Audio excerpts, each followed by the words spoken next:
4 workers were conducting lift installation work on a construction site. 2 of them were testing stop switches in the machine room and in the lift pit separately, while the other 2 were adjusting the position of the lift car and its compartment and its top on the 9th floor. During the work, the workers on the 9th floor descended the lift to the ground floor.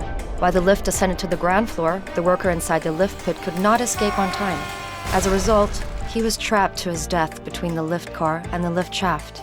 What went wrong? The work by the 2 teams of the workers was not properly planned. The workers were carrying out incompatible work activities simultaneously. During the work, there was also no effective communication and supervision.